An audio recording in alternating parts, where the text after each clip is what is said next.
Hi, I'm Mark, producer of Roundtable, the TV series born here in New York City at the legendary Manhattan Neighborhood Network Studios. The exchange of ideas is important, and that is why we bring to you the following presentation. Please watch.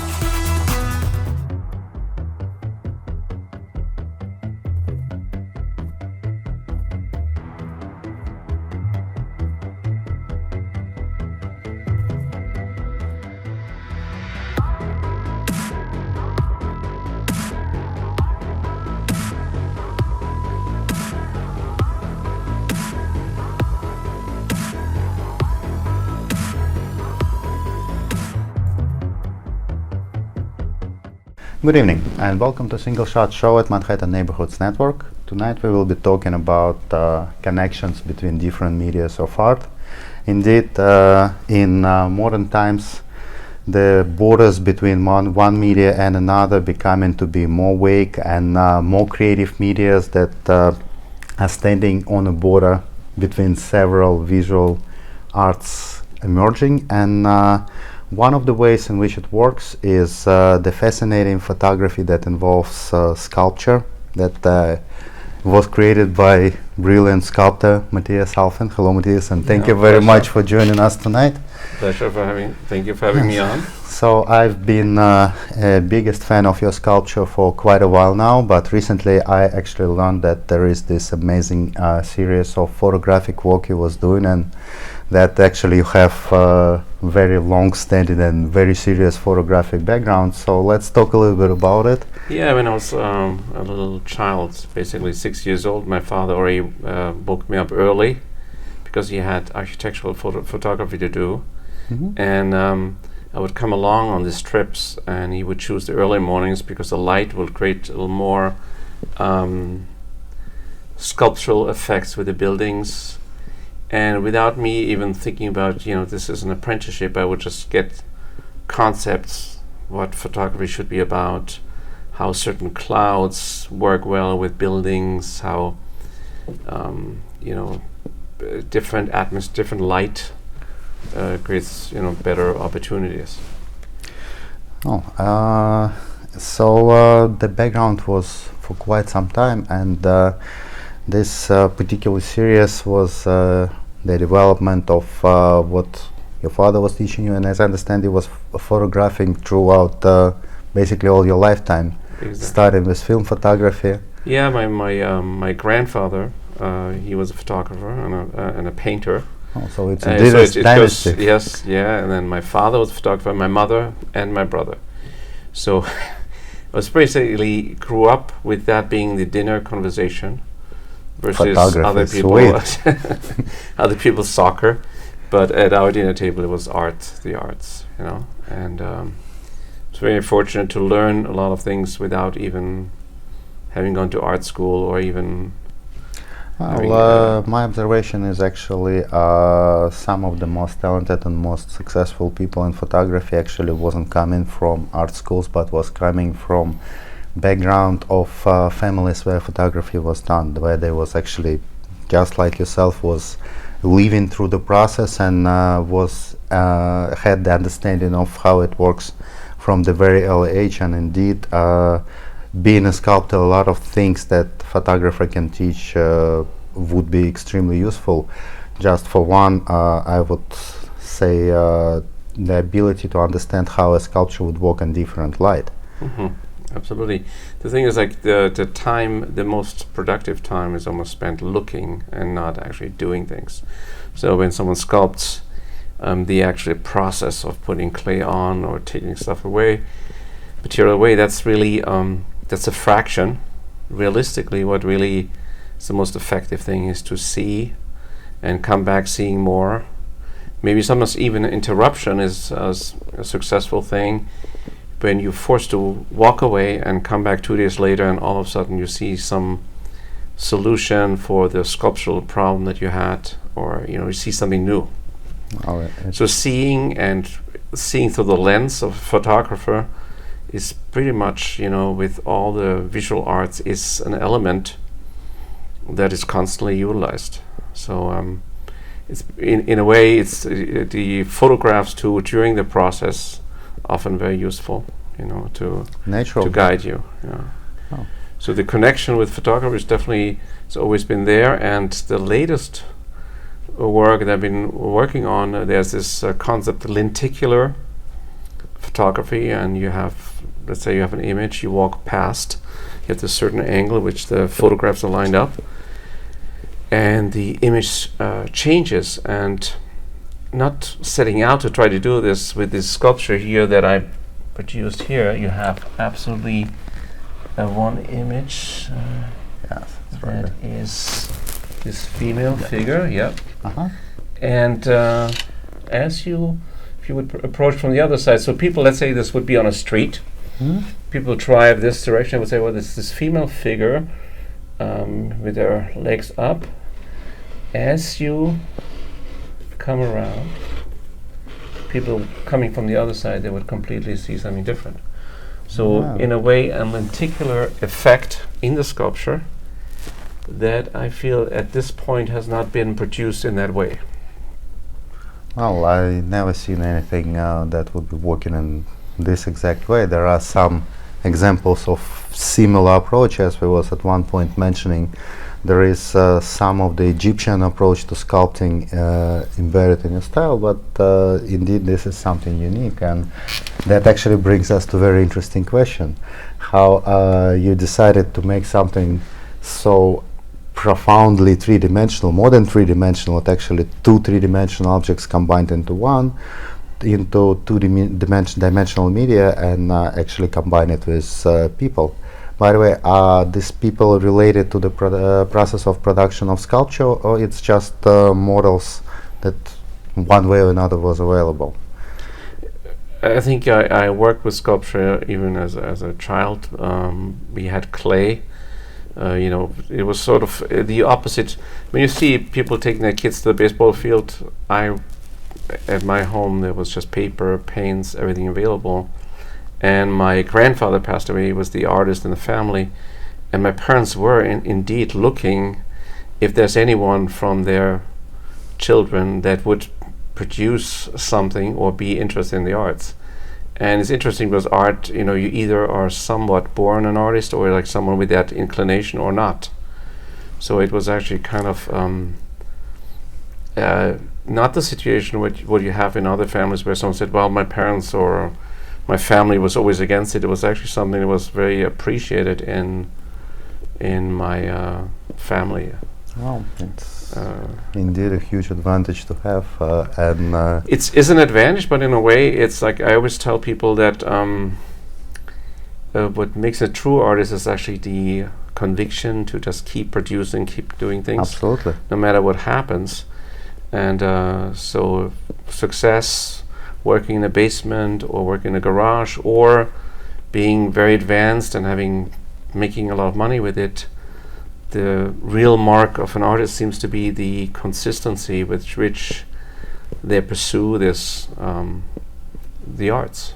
Well, consistency is indeed implied. And with the sculptures, it's also something as I was working, and that's something that I think has been done or understood many times, is that artists work in the studio, some project goes wrong, something falls down.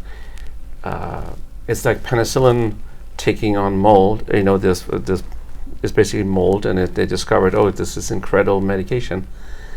With art, something goes wrong, and you're there to see it and see it as another opportunity. Indeed. So during the work process, sometimes people say, how did you think this up? It happened during this process, Oh. And I think the artist's best moment is basically to be awake in that split second where something happens that is meaningful in that way. So Yeah. you do believe that the process is the place where the artist is getting most pleasure? Yeah. I personally Well, it's you're a photographer, a filmmaker. There's a lot of artists that are more they're hype masters. They're people that actually create marketing concepts, and it's not. They're very successful often, but they're really missing out on being close to the project by actually physically doing some of the work. Absolutely, it happens pretty often, and the bigger production is, the more naturally it's happening. Yeah. So it's maybe we going back to a time where there might be a renaissance of the artist that is actually physically involved with a project versus the artist that is basically a very good marketing concept person.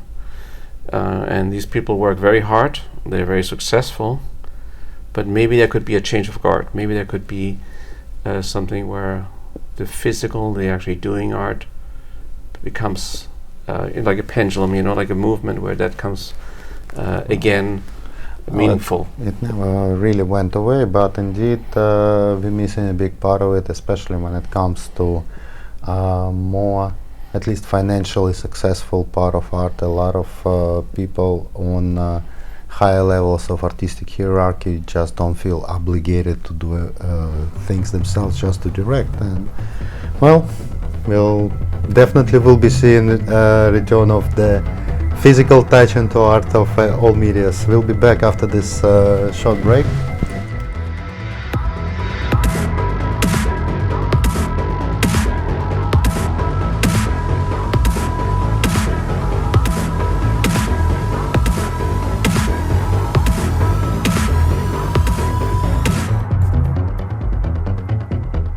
Single trick by single shot. Today I want to tell you about the least quantifiable quantity of the lens. I will be talking a lot about it, and that would be the lens character.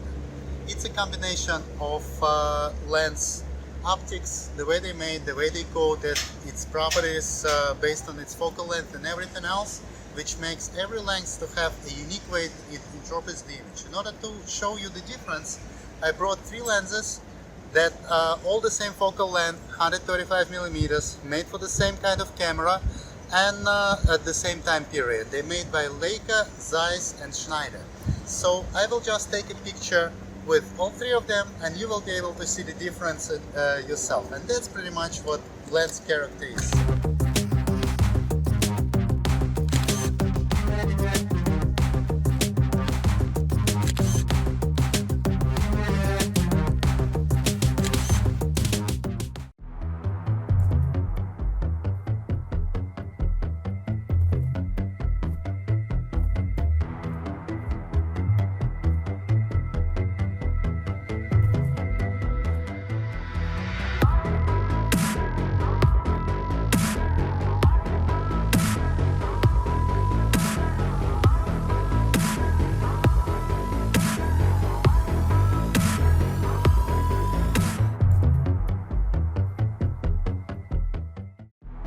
Alrighty, so we're back, and let's go a little bit more into detail of this series of photographs. So we wanted to discuss earlier how it came to be. Mm-hmm. What was the inspiration? What was the reason for starting it? So first of all, I always I'm in the habit to make the photos of my sculptures to show to people. Absolutely. And one day I just I thought about the concept of bringing photographs together with the sculptures, and the ecto portrait is actually kind of born from being inspired by some of the Francis Bacon paintings that have almost this metaphysical vapor. You have a figure and you have this metaphysic feel. Mm-hmm. So there's basically something that feels like a soul, or something that comes or exits the figure. And a similar thing happens actually in when you look at Giacometti's paintings. They have this very hovering, the portraiture has this hovering line work, and you, after a while looking at them, you feel there is something, a vibration, something that is captured, that is not just a representation but something physical. It has some Mm-hmm. quality in that way.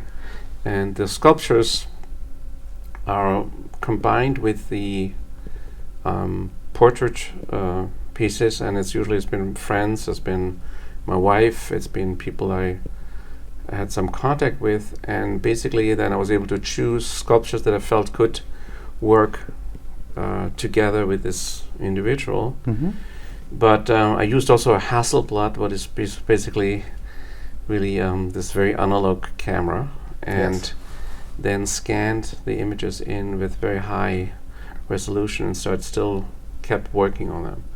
So I took basically a double exposure, and then kept sharpening details and worked on them further. Well, since you mentioned it, I actually realized what I was finding the most captivating about those images. I couldn't exactly put a finger on what is the most interesting, and what you mentioned actually explained it to me. The statues on most of those photographs are very concrete, very physical, very material, and the living being is very ephemeral. Indeed, looking more like a spirit than just a physical being. Yeah. So it actually was very interesting that that was, as I understand, the intention in the process. And basically it's with photographer, with sculpture, with all these disciplines, in a way, it's the question often that comes up for the artist is my contribution, is it something that creates another new space creatively? So with the photographs and with the sculpture, I'm definitely inspired by many artists, by almost anything I see. If it's Rodin, if it's Umberto Boccioni, a lot of the artists have a big impact, Brancusi. But ultimately the question is, if you produce something, are you able to add something unique that is uniquely yours, or a different viewpoint, a different way to see the world? And so this has been something that I constantly am concerned with, that concept. Well, indeed, that's in general that's what art is about, and what sculpture is about more than anything else. And that's indeed very interesting that you had the audacity in a way to take a three-dimensional object like this and convert it into two-dimensional art piece. And wasn't you feeling that you was losing something in the process, because those things are complete, and they complete to the point that even not seeing them from all the sides is not giving you the complete impression of your sculpture? So converting it into something that has only two dimensions from one specific angle, in a way taking just a fragment from the original idea, didn't you feel that that would be in a way limiting your art? I think that actually the photograph, it focuses, it limits in a way, but it kind of refocuses a certain energy. So the photograph is a way for the photographer or for the person that executes it to bring the person into his world or her world. So Indeed. Basically choosing a certain angle, I was able to capture a certain atmosphere, a certain feeling, and that was actually a great opportunity. So yes, it's just it limits, but it kind of refocuses the viewer to see it how you in that moment saw the piece of work. So in a way, those photographs, from what I just heard, correct me if I understood you wrong, is some form of visual artist statement in a way. Absolutely. Explaining what this statue is about and what's important about this particular piece. Well, what happens at different times of day when I'm in my studio, if it's early morning, midnight, any time really, I look at the pieces, and often they just as a completely different feel. And that's again what we were talking about. It's the light, it's the angle, it's all these factors that you have when you go out and make photography in plein air. Yes. And so that is the exciting thing. I'm a big fan of Edward Hopper, and when you think about what makes these paintings so mysterious, it's usually the time before people are up doing things. It seems to be this kind of lost twilight time early in the morning, and people don't know why it feels so quiet, lonely, melancholic. it's the quality of the light at this time. Well, I know that you're preparing the whole project that would be talking about this twilight melancholy, so we wouldn't be doing the spoiler alerts, but I'm pretty sure it will be some great piece when it will be released. But your photographs, actually, my impression of them wasn't in any way a twilight feeling. It was projecting a very specific feeling of certainty, and that's in a way what your sculptures do, even though they have this almost forced dualism in them. If you look at one side and the other side of this imagery, they are very certain. They don't really display the melancholy, they display the very specific understanding of the moment. Yeah. Which is well, what happens with sculpture is when I work on something, it really, as I get closer to the final product or the piece, it's really sharpening edges almost to a razor's edge. So where the volume works well, where the sculpture flows into the other form easily, there are really certain points, and they seem to be very precise. It seems to be not something that's just here or there. And with the paintings, the precision with the photographs, the precision is very important, because the composition, precision, all these things. Oh, absolutely. And I think you maybe with your own work, with having the double exposure and the concept of mixing images, that's even more something that we have in common with these pieces. Well, in terms of technique, they definitely coming from the same root, but they definitely taken in very different directions. Absolutely, yes. And that's the exciting thing, actually. These taking different concepts of art into different paths. Exploring something new, yes. So we will be back for a couple of minutes after this break.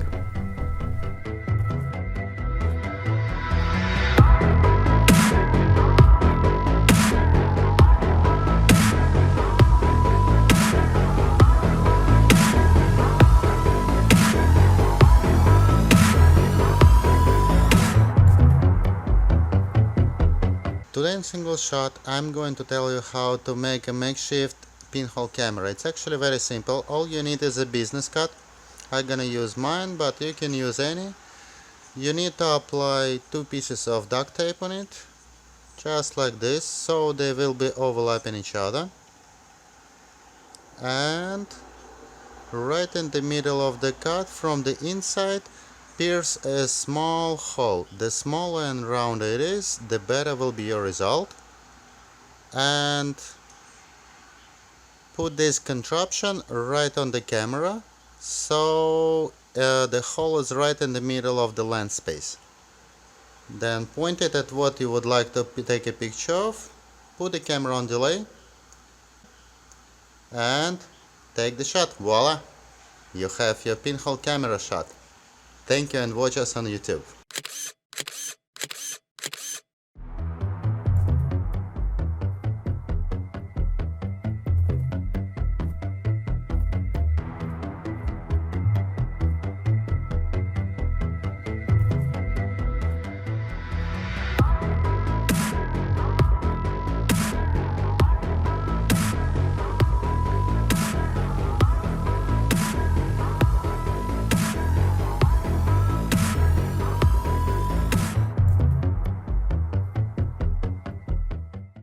Alright, we're back, and we have a couple of minutes left, and I wanted to talk about something that is an instrumental difference of sculpture and photography, and in fact it's timing. The process of creating sculpture, as you mentioned before, is mostly based on reflection and implementing your reflections piece by piece, maybe coming back, maybe changing something, but improving it steadily and sometimes for months. I remember you mentioned at some point that the large version of the sculpture will be created for probably 9 months. 9 or 10 months. 9 or 10 months. Yeah. And photography essentially is a complete opposite. It's instantaneous. The actual imagery is created on the spot at the moment, and some things are done to improve it and modify it afterwards, by some people more, by some people less, but essentially it's instantaneous process. So which process you find is, I wouldn't say more rewarding artistically, because they obviously both are rewarding in their own way, but what do you think is more rewarding parts of one and the other? Well, you know, when you look at some photography, for example, Mapplethorpe, when he photographed faces, he put white powder on someone's face, and he just lit it a certain way where it basically looks like an antique sculpture, right? So I've seen photographers actually working like sculptors in a sense that they've been setting up their objects. It seemed like a long time. They didn't just they've worked with the lighting. They had maybe extra sheets of lighting that they put around. Yes. So that is of course still a lot faster than sculpture. What works for me in a way is that one informs the other.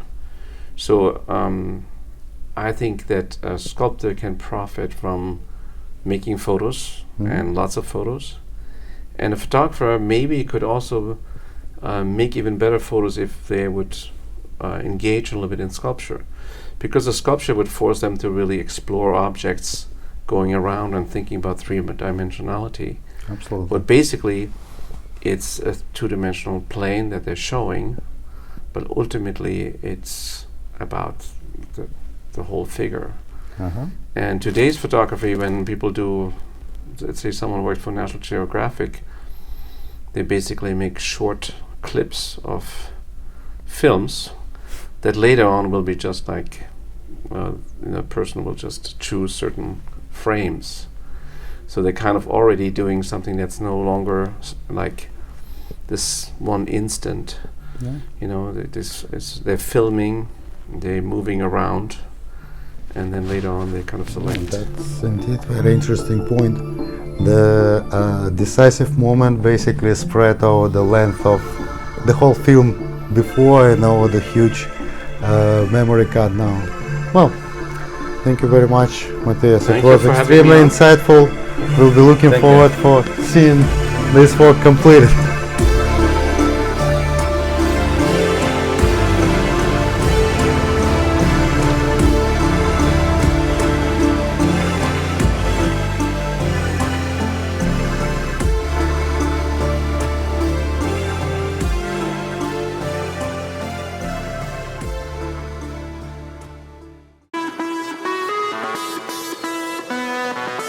I hope you found that worth watching as much as I did. I'm Mark for Roundtable. Thanks for watching. See you next week.